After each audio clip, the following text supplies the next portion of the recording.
លោកប្រធានអ្នកស្រីប្តឹងលោកហើយឡើងហត់សើចហើយដេកតុលាការក៏ធ្លាក់មកដែរនាងបានផុសតាំងពីណាទៅហ៊ានប្តឹងខ្ញុំអ្នកស្រីបានបង្ហោះរូបលើគ្រែរបស់លោកនិងកញ្ញាលីន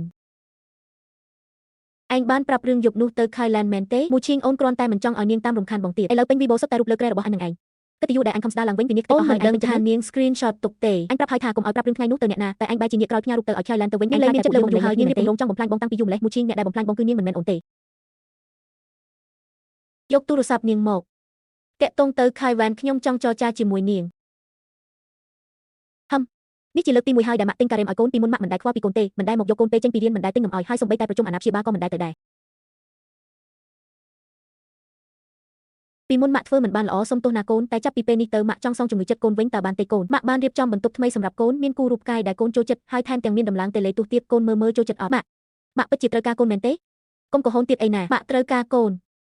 ម៉ាក់ត្រូវការតែកូនម្នាក់គត់អញ្ចឹងកូនទៅជាមួយម៉ាក់សួស្ដីអ្នកស្រីខៃខ្ញុំជាជំនួយការលោកប្រធានជាងលោកប្រធានចង់ណាត់ជួបដល់ហើយដើម្បីនិយាយគ្នាផ្ទាល់លើកនេះកុំសង្ឃឹមថាយកកូនប្រុសចេញពីខ្ញុំបានទៀតឲ្យសោះឡានពេលនេះនាងស្អាតនិងជឿជាក់ជាង10ឆ្នាំមុនទៅទៀតហើយក៏កាន់តែតាក់ទាញខ្ញុំដែរលោកជាងលោកហៅខ្ញុំមកតែបែរជាមិននិយាយអីសោះអញ្ចឹងដកពាក្យបណ្ដឹងវិញទៅហើយសុំទោសជាសាធារណៈរឿងនៅលើ hot search នោះទៅចង់បានលក្ខខណ្ឌអីថាមកលក្ខខណ្ឌសរសេរក្នុងកិច្ចព្រមព្រៀងអស់ហើយរឿងសុំទោសគឺមិនអាចទេពួកលោកអ្នកមួបង្កាច់ខ្ញុំមុនខ្ញុំគ្រាន់តែវាយបកវិញប៉ុណ្ណោះរឿងចាំអារម្មណ៍នោះខ្ញុំមិនមែនជាអ្នកធ្វើទេខ្ញុំចង់ជួយបកស្រាយឲ្យនាងដែរតែមិនទាន់ទាំងបានធ្វើអីមកធ្វើឲ្យខ្ញុំខ្ពើមប្រញាប់ស៊ីញ៉ៃកិច្ចព្រមព្រៀងនឹងទៅពួកយើងបានចាក់កណ្ដាលម្នាក់ខ្ញុំយល់ព្រមតែសិទ្ធិចិញ្ចឹមកូនត្រូវតែបានមកខ្ញុំស៊ីវលីងត្រូវស្នងត្រកូលជាងទៅថ្ងៃមុខខ្ញុំមិនអាចប្រព្រឹត្តឲ្យនាងបានទេលោកប្រធានជាងមិនគិតចង់យកកូនជាមួយនាងលេនវ៉ានទេអីឡាននាងប្រច័ណ្ឌមែនទេ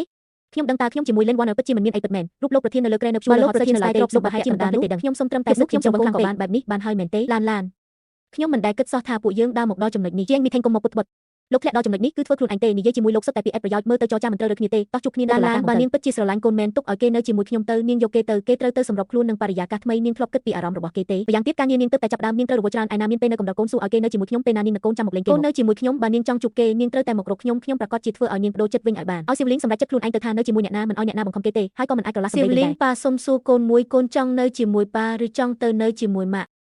ស៊ីវលីងសម្ដីដែលម៉ាក់និយាយជាមួយកូននៅសួនកំសាន្តគឺជារឿងពិតទាំងអស់កូនយល់ព្រមទៅជាមួយម៉ាក់ទេកូនជ្រើសយកប៉ាស៊ីវលីងហេតុអីទៅកូននិយាយត្រូវតែធ្វើតាមនឹងណាខ្ញុំអាចមកលេងកូនពេលណាក៏បានដែរកូនប្រុសល្អរបស់ប៉ាកូនសម្លាញ់ប៉ាក៏អាឡ័យម៉ាក់ដូចតែឯងអញ្ចឹងជួយប៉ាលួងម៉ាក់ឲ្យត្រឡប់មកវិញមកយល់ព្រមទេដើម្បីឲ្យគ្រួសារយើងបានរស់នៅជុំគ្នាដូចមុនទៀតតែពីមុនប៉ាមិនដែលខ្វល់ពីម៉ាក់សោះនឹងគឺប៉ាខុសប៉ានឹងកែខ្លួនហើយបន្តិចទៀតពេលម៉ាក់សួរថានៅជាមួយអ្នកណាកូនត្រូវរើសយកប៉ាឧស្សាហ៍តែទៅម៉ាក់ប្រាប់ថាឯងនឹកគាត់ឲ្យគាត់ត្រឡប់មកផ្ទះវិញម៉ាក់ស្រឡាញ់កូនជាងគេគាត់ច្បាស់ជាត្រឡប់មកវិញមិនខានកើតអីនឹងប៉ាសប្បាយចិត្តរឿងអីកូនខ្លាចម៉ាក់ខឹងមែនទ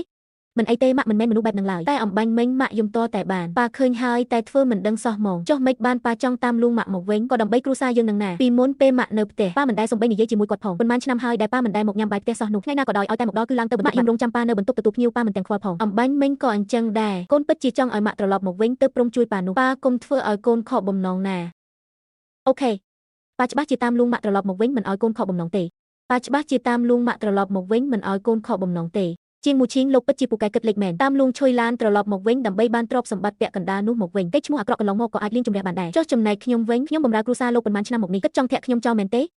កុំសង្ឃឹមឡើយ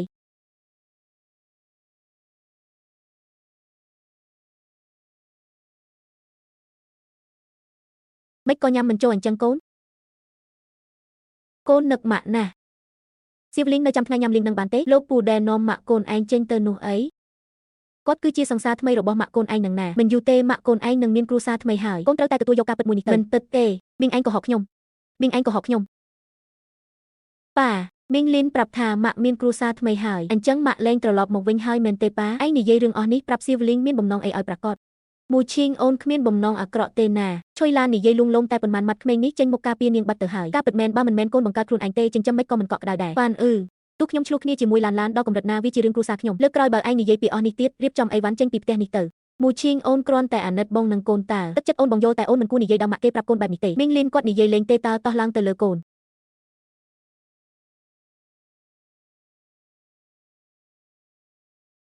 ចាំមើលទៅជាងមូឈីងមិនយូរទេលោកនឹងនៅសល់ត្រឹមតែខ្ញុំម្នាក់គត់លោកប្រធានក្រុមហ៊ុនដែលលោកកងត្រាមុននេះគេបដូរទៅសហការជាមួយឈុយឡានគឺតម្លៃកញ្ចប់សេវាកម្មនាងទាបជាងយើងដល់ទៅ20%នាងម្នាក់ឯងស៊ីដាច់មួយខ្ញុំ5ក្រុមហ៊ុនបាត់លោកប្រធានតើចង់ឲ្យខ្ញុំណាត់អ្នកនាងឈុយមកនិយាយគ្នាម្ដងទៀតទេអត់ប្រយោជន៍ទេឈុយឡានមិនព្រមចោះញឹមឡើយ កាលពីយើងទៅបើកក្រុមហ៊ុនដំបូងនាងក៏បែបនឹងដែរទម្លាក់តម្លៃធ្វើការលឿននាងម្នាក់ឯងស្មើនឹងក្រុមការងារមួយទៅហើយលោកប្រធានចុះឥឡូវយើងគិតមិនទៅបើគ្មានកុងត្រាថ្មីចូលទៀតទេខាងកណេឲ្យគ្មានលុយបើកប្រាក់ខែឲ្យបុគ្គលិកឡើយកុំភ័យខ្ញុំមានវិធីហើយឲ្យតែខ្ញុំអាចលួងឡានត្រឡប់មកវិញបានស្នាដៃនិងសមិទ្ធផលទាំងអស់របស់នាងនឹងធ្លាក់មកក្នុងដៃខ្ញុំវិញមិនខានសៀវលីងប្រាប់ម៉ាក់ទៅថាកូនចង់ឲ្យគ្រួសារយើងទៅសួនកំសាន្តជុំគ្នាដូចកាលពីមុនអញ្ចឹងពីមុនអ្នកដែលទៅសួនកំសាន្តជាមួយពួកយើងគឺមីងលីនតាប៉ាហេតុនេះហើយទើបលើកនេះកូនត្រូវប្រាប់ម៉ាក់ថាចង់ទៅជាមួយគាត់នោះម៉ាក់ច្បាស់ជាមិនបដិសេធកូនទេ